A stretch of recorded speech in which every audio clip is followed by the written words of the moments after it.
Hello students, I am Praveen Tiwari. Solution के chapter में जो अगला टॉपिक है वेपर प्रेशर, इसके पहले वाला वीडियो मैंने वेपर प्रेशर की डेफिनेशन और फैक्टर अफेक्टिंग वेपर प्रेशर में बनाया था, उसको आपने देखा होगा तो वेपर प्रेशर समझ गए होंगे आप कि vapour pressure is a pressure exerted by the vapor above the liquid surface when the vapor is in equilibrium with the liquid at constant temperature। ये आपने अगर समझ लिया है और इसके फैक्टर्स को पढ़ लिया है तो अब देखिए जो नेक्स्ट टॉपिक है वेपर प्रेशर का, वो है vapour pressure of liquid in liquid solution. Liquid in liquid, और जो लिक्विड यहाँ पे सपोज किए जाएंगे वो वोलेटाइल होंगे। मोस्टली लिक्विड वोलेटाइल ही होते हैं। वोलेटाइल मतलब जो वेपराइज हो सकते हैं, ठीक है ना।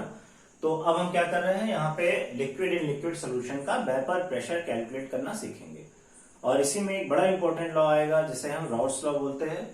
Routes law for volatile solute. Volatile solute मतलब जो सॉल्यूट मिलाएंगे वो वोलेटाइल होगा। समझिए ना, वोलेटाइल मींस क्या कि मतलब जो मिला रहे हैं वो वेपराइज होने की टेंडेंसी रखेगा, ठीक है ना। और सॉल्वेंट तो रखेगा ही रखेगा उसको करने की। अब देखिए, इसको समझने के लिए क्या करते हैं कि हम दो लिक्विड यहाँ पे ले रहे हैं। एक लिक्विड ए है और दूसरा लिक्विड बी है, या 1-2 कर सकते हो जैसा भी। तो अब सपोज करते हैं, देखिए एक कंटेनर लिया, इसमें लिक्विड ए लिया हुआ है, दूसरा कंटेनर इसमें लिक्विड बी लिया हुआ है, ठीक है। ये लिक्विड ए है, ए है, ए है, ए है, इसमें लिक्विड बी है, बी है, बी है, ठीक है। बंद कर दिया, क्लोज कंटेनर। बताया था ना कि क्लोज कंटेनर ही सपोज करना होगा। अब इसको जब हीट करोगे आप तो ये लिक्विड क्या करेगा, वेपर बनाएगा। वोलेटाइल है, वेपर बनाएगा। तो जब वेपर बनाएगा तो देखिए ऐसे वेपर बन रहा है। अब जब वेपर बनेगा तो ये क्या करेगा, ये इसकी वॉल पे कुछ ना कुछ प्रेशर मेंटेन करेगा। यानी ये लिक्विड जब वेपर बनाएगा तो इसका बना हुआ वेपर इस लिक्विड के सरफेस पे क्या करेगा, प्रेशर मेंटेन करेगा। और जो ये प्रेशर मेंटेन करेगा उसको हम क्या सपोज कर रहे हैं, उसे सपोज कर रहे हैं PA0। PA0 मतलब initial vapour pressure of a pure substance A, pure liquid ए, ठीक है ना। जहां पे नॉट लगा देंगे उसका मतलब रहेगा इनिशियल, ठीक है। तो initial vapour pressure of a pure liquid ए। ऐसे ही बी को जब हीट करेंगे तो ये भी क्या बनाएगा, ऐसे वेपर बनाएगा। और जब वेपर बनाएगा तो ये क्या करेगा, एक प्रेशर इसके ऊपर डालेगा। तो जो प्रेशर डाल रहा है उसको क्या बोलेंगे इसके लिए, PB0।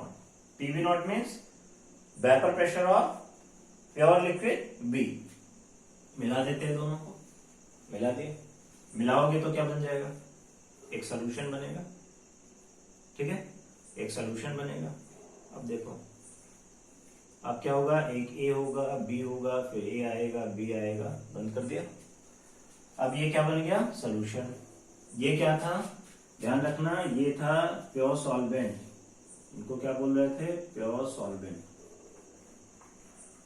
Pure solvent A, sorry pure liquid A and B. Pure liquid बोलिए, pure liquid A and pure liquid B. और मिलाने के बाद जो बना उसे क्या बोलेंगे, सोल्यूशन। अब देखो जब मिला देंगे तो मिलाने के बाद अब क्या होगा, ए भी वेपराइज करेगा, बी भी करेगा, ए भी करेगा, बी भी करेगा। तो ए जितना प्रेशर इसकी वॉल पे मेंटेन करेगा उसको क्या वो इसके बराबर होगा, PA0 के। और बी जो करेगा क्या वो PB0 के बराबर होगा, नहीं, वो कम हो जाएगा। जब सोल्यूशन बना लेता है तो सोल्यूशन बनाने के बाद जो प्रेशर लिक्विड का प्योर स्टेट में रहता है वो उससे कम हो जाता है। तो यहाँ पे जो प्रेशर आएगा उसे क्या बोलेंगे, इसे बोलेंगे PA। ए जो बनाएगा और बी जितना लगाएगा उसे क्या बोलेंगे, PB।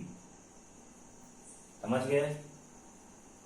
दोनों मिलने के बाद जो सोल्यूशन बना लेंगे तो सोल्यूशन बनाने के बाद जो ए का प्रेशर होगा, वेपर प्रेशर, जिसे हम क्या बोलते हैं, पार्शियल वेपर प्रेशर। ध्यान रखना, partial vapour pressure of A and this is called partial vapour pressure of B.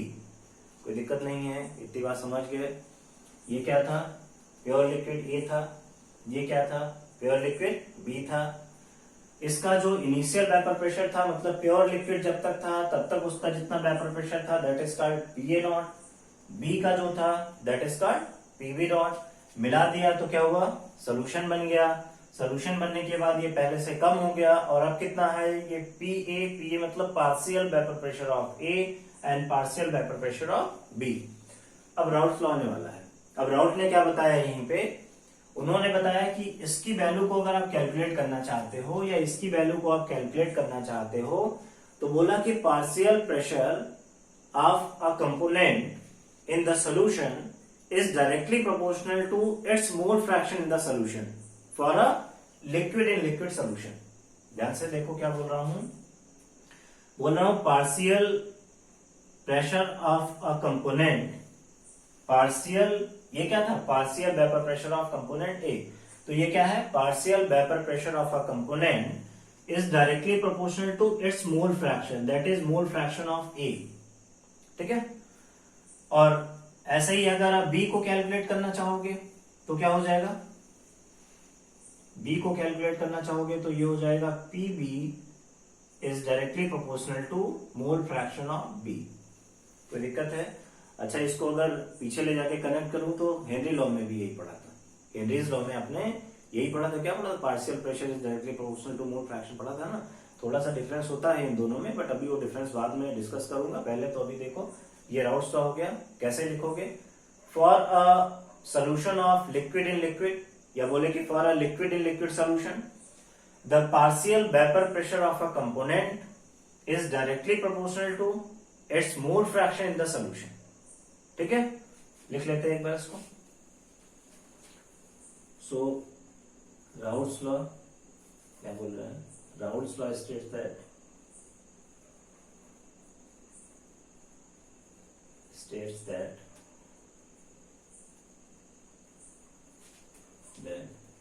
for a solution of for a liquid in liquid solution, liquid in liquid solution, the partial vapor pressure, the partial vapor pressure of a component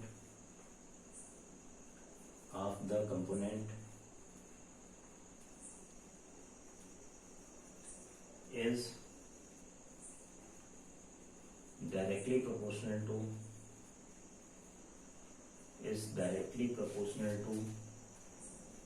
its mole fraction,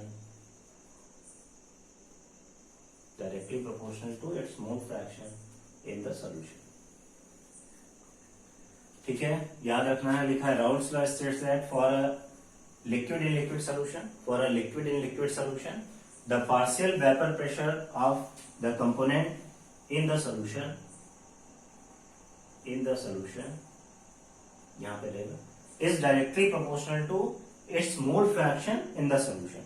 मतलब जो component मिलाए हो उसमें किसी भी component का partial pressure उस component के मोल फ्रैक्शन के डायरेक्टली प्रोपोर्शनल होगा, जो यहाँ पे लिखा है। देखिए P A is directly proportional to mole fraction of A and P B is directly proportional to mole fraction of B. समझ गए इतना? कोई दिक्कत तो नहीं इसमें। तो ये आपका राउट्स लॉ हो गया। अब देखिए इसको दो वोलेटाइल लिक्विड मिलाने के बाद कैसे इसका इक्वेशन बनेगा।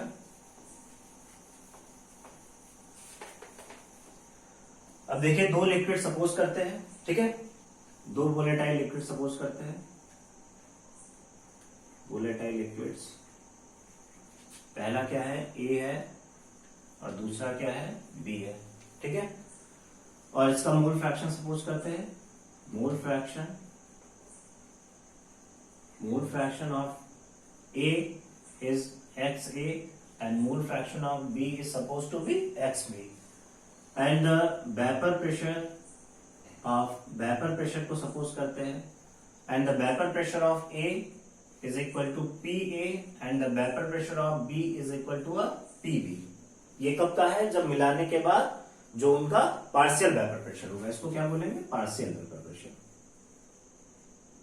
पार्शियल वेपर प्रेशर, ये सपोज किया है अभी कि दोनों को मिलाने के बाद जो इनका पार्शियल वेपर प्रेशर आएगा उसको पी ए और उसको पी बी बोलेंगे। मोल फ्रैक्शन को X A and x B बोलेंगे। और दो वोलेटाइल लिक्विड सपोज किए हैं ए एंड बी। ठीक है, तो अभी राउट्स लॉ में आपको क्या बताया, हमने बताया कि पी ए यहाँ पे लिखते हैं according to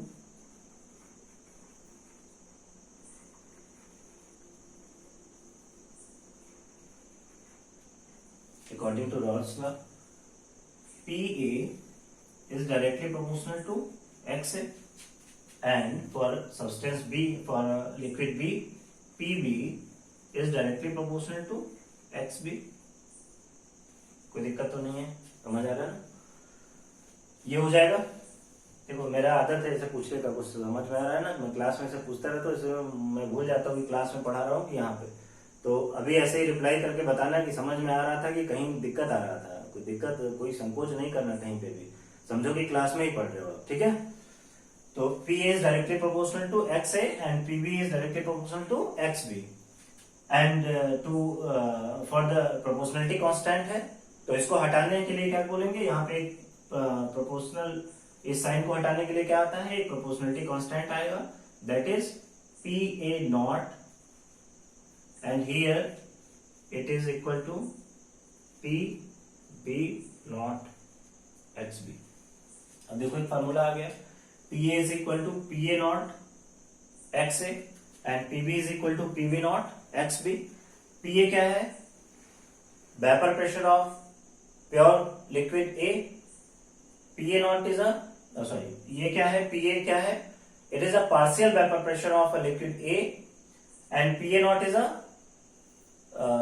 vapour pressure of pure liquid A, and XA क्या है, mole fraction of a component A, liquid A। ऐसे ही PB क्या है, partial vapour pressure of a liquid B, और ये क्या है, ये है आपका vapour pressure of pure liquid B, और ये क्या है, mole fraction of liquid B, ठीक है? अब देखो हमने 11th में Dalton's law of partial pressure में पढ़ा था, जब गैसेस स्टेट पढ़ा था, तो वहां पे पढ़ा था कि अगर हम दो गैसेस को एक कंटेनर में मिलाते हैं तो उस कंटेनर के वॉल पे जितना टोटल प्रेशर लगता है, उन दो गैसेस के, जितने भी गैसेस मिलाते थे उनके पार्शियल प्रेशर के सम के बराबर होता था। तो कहते थे कि P total is equal to P1 plus P2 plus P3 plus dot dot dot plus Pn, बोलते थे ना ये। तो ये डाल्टन्स लॉ अप्लाई करते हैं यहाँ पे। तो अकॉर्डिंग टू, दूसरा अकॉर्डिंग टू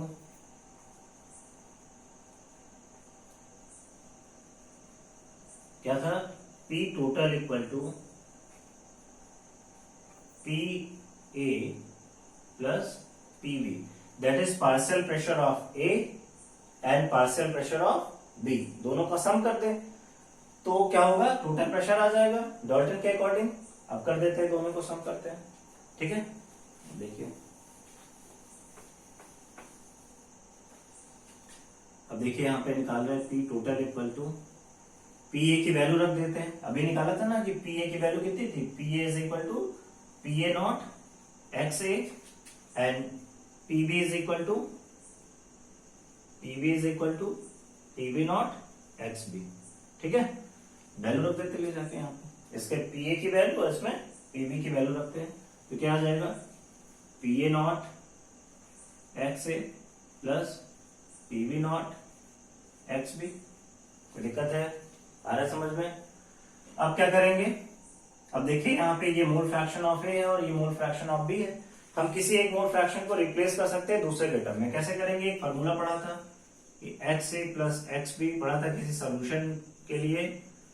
किसी भी सोल्यूशन का टोटल जो मोल फ्रैक्शन होता है 1 के इक्वल होता है, sum of the mole fractions of the solution is 1। तो जितने कंपोनेंट हो सबके मोल फ्रैक्शन ऐड कर दो, 1 आएगा। अब मान लीजिए A को हम रिप्लेस करना चाहते हैं तो क्या आ जाएगा, XA equal to 1 minus XB। अब इस वाली वैल्यू को ले जाके यहां रख देते हैं, ठीक है? A की जगह पे क्या हो जाएगा, तो आ जाएगा P total equal to PA nought, यहाँ पे रखते हैं 1 माइनस XB, ठीक है, प्लस PB नॉट XB, ठीक? अब देखिए आगे, अब मल्टीप्लाई करते हैं इसका, क्या हो जाएगा, PA not minus PA not XB plus PB nought XB, ठीक? फिर क्या होगा, PA नॉट, यहां से कॉमन लेते हैं क्या, XB को, क्या हो जाएगा, PB naught minus PA naught आ गया। अब देखो एक फार्मूला आ गया,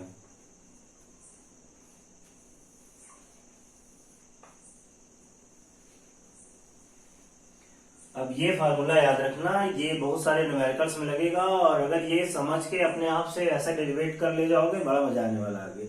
लेकिन समझ में आनी चाहिए बात, रटना नहीं कोई बात। अगर कोई बात नहीं आती तो तुरंत पूछो हमसे, ठीक है। अब देखो यहाँ पे आ गया P total is equal to P A not plus x B P B not minus P A not, ठीक है। ये टोटल वेपर प्रेशर को कैलकुलेट करेगा। It is a total vapour pressure of a solution, ठीक है। ये क्या था P A nought, it is a vapour pressure of pure liquid A. ये क्या है mole fraction of component B.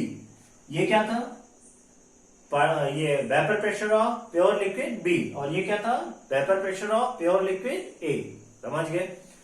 अब ये जो इक्वेशन आ गया, ये इक्वेशन को ग्राफिकल मेथड से कैसे रिप्रेजेंट करेंगे और ये इक्वेशन हमें क्या कंक्लूड कर सकते हैं इस इक्वेशन से, ये समझना है, ठीक है ना। तो इसको हम एक इक्वेशन कोई भी मान लेते हैं और यहां से कुछ बातें दिखेंगी जिनको आपको समझ में आनी चाहिए, जो अपने आप ऑब्जर्व करके यहाँ पे बता पाओ, और इसको ग्राफ में भी ले आएंगे तो देखना कैसे बनाते हैं, उसको भी सिखाऊंगा आज आपको। तो एक फार्मूला आ गया P total is equal to P A not plus x B P B not minus P A nought. अब देखो यहां पे ये जो फार्मूला है, ये फार्मूले से हम कुछ बातें कैलकुलेट कर सकते हैं, कुछ बातें बता सकते हैं, कुछ कंक्लूजन इससे निकाल सकते हैं। पहला देखिए कह रहा है कि total vapour pressure of a solution is related to the mole fraction of any one component. देखिए दूसरा कंपोनेंट का मोल फ्रैक्शन गायब, एक ही था ना, पहले दोनों को जोड़ा था, एक्स ए एक्स बी दोनों था, फिर एक्स ए को रिप्लेस किया था, अभी देखा था आपने, तो एक्स बी आ गया केवल, मतलब एक ही मोल फ्रैक्शन पे डिपेंडेंट होगा, वो कोई भी हो सकता है।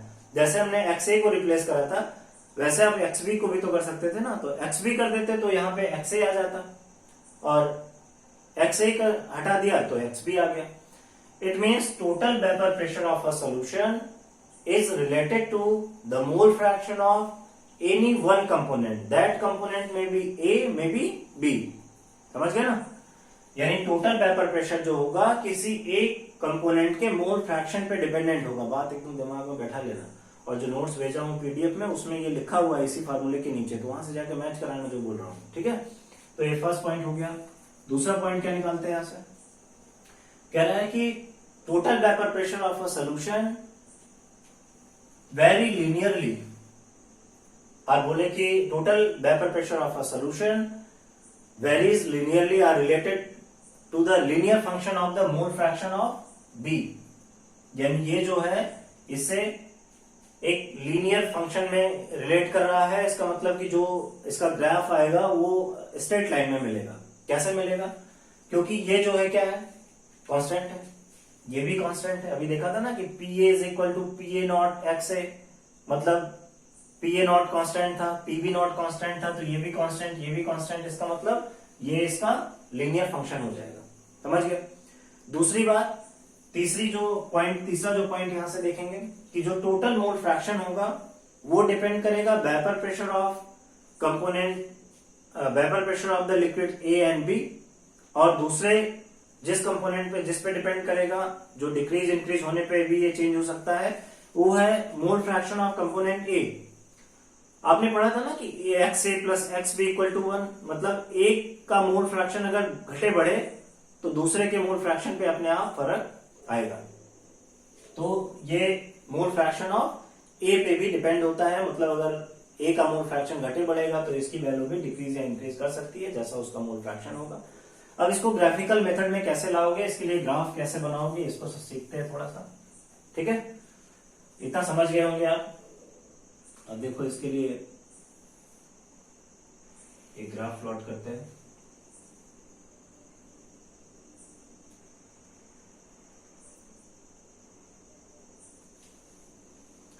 यहाँ पे हम दो लिक्विड लिए हैं, पहले ही बताया था, एक ए है और दूसरा लिक्विड बी है। इस लाइन को सपोज करें कि ये प्योर लिक्विड ए है, और इस लाइन को सपोज करें ये प्योर लिक्विड क्या है, बी है। जब केवल ए था, जब मिलाए नहीं थे इनको, जब केवल ए था, तो देखो ए जब होगा तो वहां पे क्या होगा, एक्स ए की वैल्यू कितनी होगी 1, क्योंकि बी मिला ही नहीं है। जब बी मिलाया नहीं है तो एक्स बी की कितनी होगी 0, क्योंकि मोल फ्रैक्शन ऑफ बी 0 होगा, और mole fraction of A complete होगा क्योंकि पढ़ा है ना X A plus x B equal to 1। तो अगर दूसरा कंपोनेंट नहीं है तो पहला कंपोनेंट 1 होगा। और इस लाइन पे क्या है, यहाँ पे एक्स ए की वैल्यू कितनी है 0, मिला ही नहीं है, और एक्स बी की वैल्यू कितनी है 1। समझ गए, कोई दिक्कत नहीं। ये पहला लिक्विड ए के लिए है, ये दूसरा लिक्विड बी के लिए वेपर प्रेशर को रिप्रेजेंट करेगा। ठीक है, अब देखो जब एक्स ए की वैल्यू 1 है तो हमने एक फार्मूला भी आपको बताया कि P A is equal to P A naught X A. अगर इसकी वैल्यू 1 रख दें यहाँ से तो ये आ जाएगा P A is equal to P A nought into 1। इसका मतलब P A is equal to क्या हो जाएगा पी ए नॉट। और हम जो दो लिक्विड सपोज कर रहे हैं वहां पे एक बात और बता दूं कि हम यहाँ पे पहले से सपोज कर रहे हैं कि पी बी की जो वैल्यू होगी ये ज्यादा होगी पी ए की वैल्यू से। मतलब जो लिक्विड ए होगा इसका, ये लिक्विड ए जो होगा इसका वेपर प्रेशर ज्यादा होगा, सॉरी लिक्विड बी का वेपर प्रेशर ज्यादा होगा और लिक्विड ए का वेपर प्रेशर उससे कम होगा।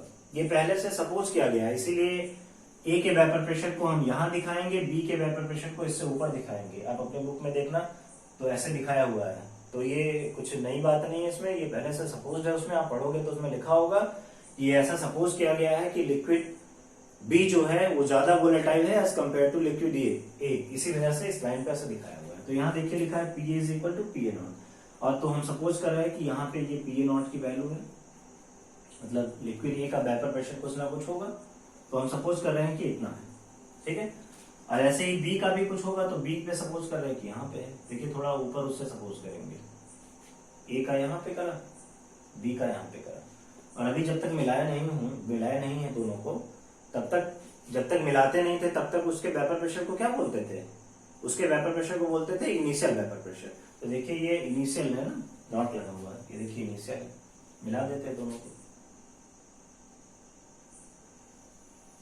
ये मिला दिए। यहाँ पे मोल फ्रैक्शन को रिप्रेजेंट कर रहे हैं, इधर जाने पे बी का मोल फ्रैक्शन बढ़ता जाएगा, इधर जाने पे देखिए बी का मोल फ्रैक्शन इधर आते आते 1 हो गया, और 1 का मोल फ्रैक्शन 0 सपोज किया हुआ है। तो इधर जाने पे मोल फ्रैक्शन बी का बढ़ेगा और ए का कम होता जाएगा। ठीक है, अब देखिए, अब आपने Dalton's law of partial pressure में पढ़ा था कि अगर हमें टोटल निकालना है पी टोटल, तो क्या करेंगे, पी ए और पी बी को मिला देंगे, जोड़ देंगे दोनों को, तभी आएगा। और अभी आपने देखा कि टोटल वेपर प्रेशर जो था वो लीनियर फंक्शन था, तो देखो एक स्ट्रेट लाइन में दोनों को मिला देते हैं, ये सीधी लाइन आनी चाहिए, ये बन गया। ये क्या है, ये रिप्रेजेंट कर रही है लाइन किसको, पी टोटल को, और पी टोटल इक्वल टू क्या होता है, P A plus P B, P A plus P B, that is partial vapour pressure of A plus partial vapour pressure of B. और देखो यहाँ पे ये जो डॉटेड लाइन यहां से ले जा रहा हूं, ये वाली लाइन क्या रिप्रेजेंट कर रही है, ये लाइन बता रही है पी ए की वैल्यू। आप देख रहे हो यहां से कि ये तो हमने सपोज किया था कि उसका इनिशियल कितना है, मतलब P A not initial vapour pressure जब मिलाया नहीं था तब कितना था, और मिलाने के बाद आप देख रहे हो कि जैसे जैसे मिलता जा रहा है वेपर प्रेशर इसका डिक्रीज होता जा रहा है, होते होते होते होते इस पॉइंट पे आके 0 हो जाएगा। कैसे, अभी आपने पढ़ा था कि जो वैल्यू थी P B is equal to, यहाँ पे देखिए पी एक्स ए की वैल्यू 0 है ना, तो इस पॉइंट पे अगर बात करें तो अभी हमने एक फार्मूला पढ़ा था P A is equal to P A nought into चाहिए एक्स ए, और पी ए नॉट और एक्स ए की वैल्यू कितनी है 0, तो P A is equal to कितना हो गया 0। तो देखिए यहाँ पे ये वैल्यू आके 0 हो जाएगी, समझ गए। ऐसे ही यहां से मिलाएं, स्ट्रेट लाइन मिलनी चाहिए आपको। ये देखिए ये वाली लाइन डॉटेड लाइन क्या रिप्रेजेंट कर रही है, पी बी को, इसको फर्स्ट लाइन बोलते हैं, इसको सेकंड लाइन बोल रहे हैं, इसको थर्ड लाइन बोल रहे हैं। ये बता रहा है partial vapour pressure of A, ये बता रहा है partial vapour pressure of B, और ये बता रहा है total vapour pressure of the solution. तो जब भी हम किसी सोल्यूशन के लिए राउल्ट्स लॉ के अकॉर्डिंग ग्राफ प्लॉट करेंगे तो देखिए ये इसको प्लॉट करने का तरीका है, कौन सी लाइन क्यों बनी है, कैसे बनी है, ये सब दिखाया हुआ है, समझ आ रहा है। तो इसको भी बनाने का तरीका समझ जाएंगे। अभी इसके बाद जब आइडियल नॉन आइडियल सोल्यूशन पढ़ाऊंगा तो वहां पे इसी ग्राफ में ऊपर नीचे करके उसको आइडियल नॉन आइडियल का पॉजिटिव नेगेटिव डेविएशन बनाऊंगा। तो ये ग्राफिकल मेथड को, ग्राफ को समझना थोड़ा जरूरी है, तो इसको आप समझ के रखिएगा। यहाँ पे आप देख रहे हो कि ये जो फार्मूले हैं इनको याद रखिएगा, राउल्स लॉ को याद रखिएगा, ग्राफ को बनाना समझिएगा। यहाँ पे एक बात ये सपोज किया हुआ है पहले से कि पीवी ज्यादा वोलेटाइल है, पीए कम वोलेटाइल है, इसी वजह से देखिए पीए नॉट की वैल्यू को यहाँ दिखाया है और पीबी नॉट ज्यादा वोलेटाइल था, इस वजह से इसको ऊपर दिखाया है। समझ रहे हैं ना? तो ये कम है और ये ज्यादा है। ठीक है, अब हम इससे रिलेटेड एक न्यूमेरिकल भी पढ़ेंगे जिससे ये राउल्स लॉ का जो टॉपिक है हमें बेहतर तरीके से समझ में आए। ठीक है, अब देखिए एक न्यूमेरिकल आपको इससे रिलेटेड बताते हैं। एक इंटरेस्ट क्वेश्चन लिया हुआ है 2.8। ठीक है, अब अपनी बुक लेना है एनसीईआरटी। ठीक, इसमें देखिए एक इंटरेस्ट क्वेश्चन है 2.8। तो जब अब ये न्यूमेरिकल सॉल्व करना तो अपनी बुक खोल के वहां पे पहले न्यूमेरिकल पढ़ना। मैं पढ़ दे रहा हूँ एक बार आपको। लिखा है the vapour pressure of pure liquids A and B. देखिए दो प्योर लिक्विड दिए हुए हैं ए एंड बी। ठीक है, ये प्योर लिक्विड ए है और ये प्योर लिक्विड क्या है, बी है। ठीक, कह रहा है कि आर 450 एंड 700। इसका जो इनिशियल दिया हुआ है, initial vapour pressure pure liquid का 450 mmHg एंड पीवी नॉट कितना दिया है 700 mmHg। ठीक है, फिर बोल रहा है कि एट 350 केल्विन एक कांस्टेंट टेम्परेचर पे वेपर प्रेशर कैलकुलेट करना था। तो टेम्परेचर का काम न्यूमेरिकल में तो नहीं आएगा, बट वो एक कांस्टेंट टेम्परेचर पे होता है तो टेम्परेचर भी दिया है। फिर लिखा है find out the composition of the liquid mixture. Find out the composition, जब कंपोजिशन की बात करेगा ना तो मोल फ्रैक्शन कैलकुलेट करने को बोलेगा। ठीक है ना, find out the composition of the liquid mixture. कह रहा है लिक्विड मिक्सचर में जो कंपोजिशन है इसको फाइंड करिए। तो लिक्विड मिक्सचर का मतलब क्या, हमें कैलकुलेट करने के लिए कह रहा है x A and x B. ठीक है, मतलब mole fraction of component A and mole fraction of component B. फिर आगे बता रहा है आपको कि if the total vapour pressure is 600 mmHg। आपको बताया था कि जब ए को और बी को मिलाओगे तो मिलाने के बाद, अभी इसके पहले वाले जब टॉपिक में आपको पढ़ा रहा था तो वहां पे बताया था कि जो प्योर लिक्विड होते हैं उनके वेपर प्रेशर ज्यादा होते हैं। मिलाने के बाद जब सोल्यूशन बन जाता है तो वेपर प्रेशर प्योर लिक्विड के कंपेयर में पार्शियल वेपर प्रेशर कम हो जाता है। तो ऐसे आप जोड़ो तो देखो 450 और 700, 7 4 11, 1150, लेकिन कितना हो गया टोटल 600, कम हो गया ना। समझ आई बात ना? न्यूमेरिकल जब करोगे ना तो कॉन्सेप्ट को पढ़ने में मजा आएगा, समझ आएगा कि जो बताया गया था वो कैसे अप्लाई हो रहा है, कैसे समझ में आ रहा है। तो न्यूमेरिकल से भागना नहीं है, न्यूमेरिकल करना है।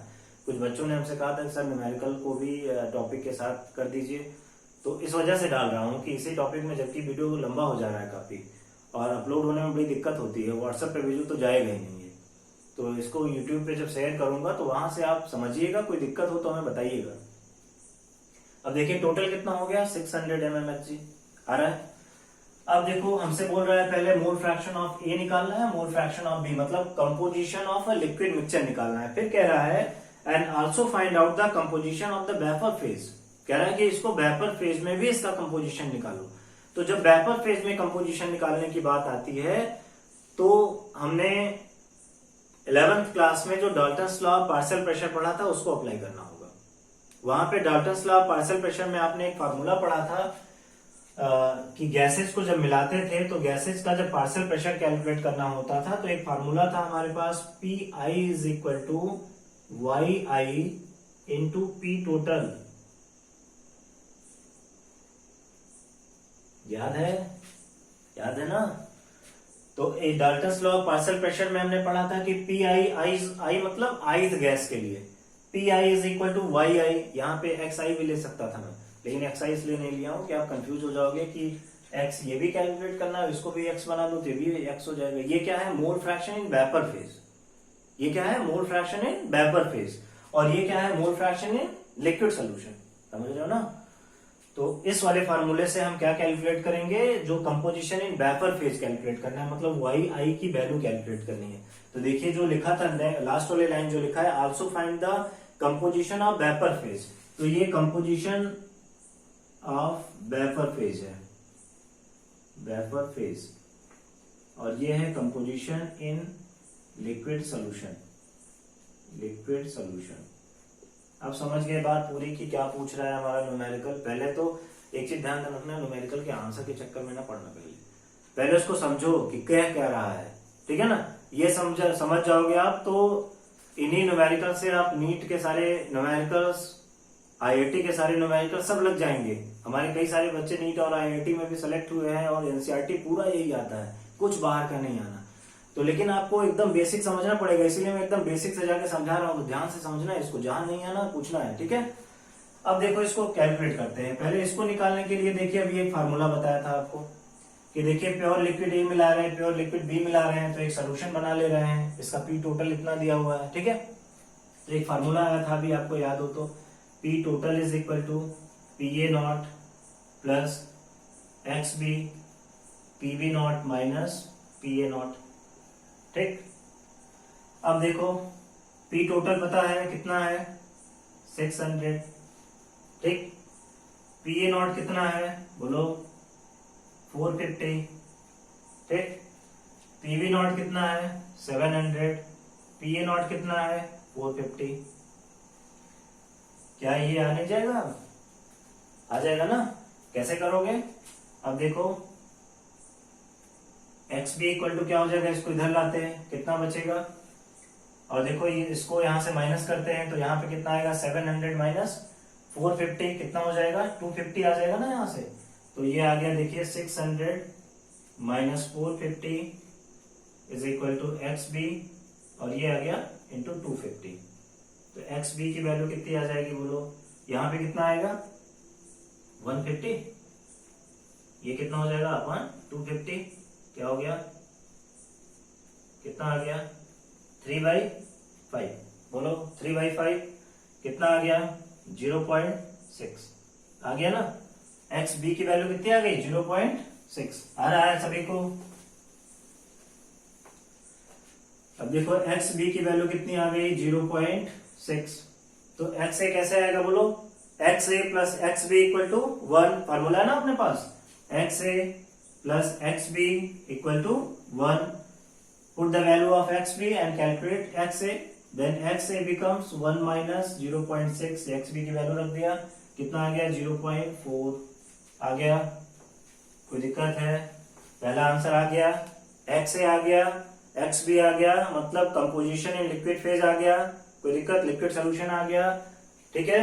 अब क्या निकालना था, y1 एंड y2 भी निकालना होगा, दो कंपोनेंट है तो वेपर फेज के लिए कौन सा फॉर्मूला क्या लगाएंगे बोलो, अभी बताया P I Dalton's law of partial pressure लगा रहे हैं। P I is equal to Y I into x into P total, P total, ठीक है।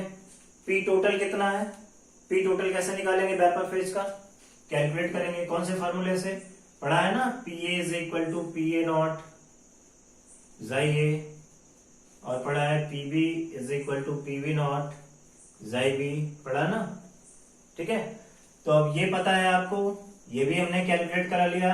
पी ए नॉट कितना था बोलो 450 था ना, 450, ये कितना आया था 0.4, ठीक है। तो ये आ जाएगा, ठीक है, मल्टीप्लाई करो कितना आएगा 450 में 0.4 का,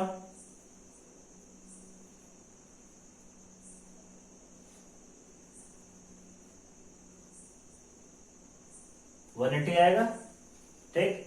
ऐसे इसको निकालो, पीबी की वैल्यू, पीबी नॉट की वैल्यू कितनी थी आपके पास 700 थी ना, 700, और इसकी वैल्यू कितनी आई थी 0.6, ये कितनी आएगी 420, ठीक है। अब पी टोटल निकाल लो, P total is equal to 180 plus 420 कितना आ गया 600, आ गया ना 600, यही तो दिया था। देखो न्यूमेरिकल सब लेके आएगा, उसने बताया था कि टोटल वेपर प्रेशर इतना है, हमने निकाल लिया कि टोटल वेपर प्रेशर कितना होगा 600 mmHg, आ गया ना। तो सब अपने आप निकल के आएगा बाहर, कुछ हमें याद करने की रटने की जरूरत नहीं, यहाँ पे 600 आ गया। अब क्या करना है, इस वाले फार्मूले में देखिए ये पी टोटल हमने कैलकुलेट कर लिया, हमें ये निकालना है, हमें ये निकालना है, ठीक है। और पी आई क्या है, जिस गैस की बात कर रहे हैं उसका वेपर प्रेशर, ठीक है ना। तो ये निकाल लिया है ना, देखिए पी ए की बात कर रहे हैं तो ए का वेपर प्रेशर इतना है, पी बी की बात कर रहे हैं तो बी का वेपर प्रेशर इतना आ गया है, ठीक है। तो ए का वेपर प्रेशर कितना है, यहाँ पे देखो अब हम रखेंगे ए के लिए, तो ये क्या हो जाएगा P A is equal to Y A into P total, ठीक है। पी ए की वैल्यू कितनी है बोलो, 180 is equal to Y A into P total कितना है 600, वाई ए आ गया कितना 180 अपॉन 600, 0.3।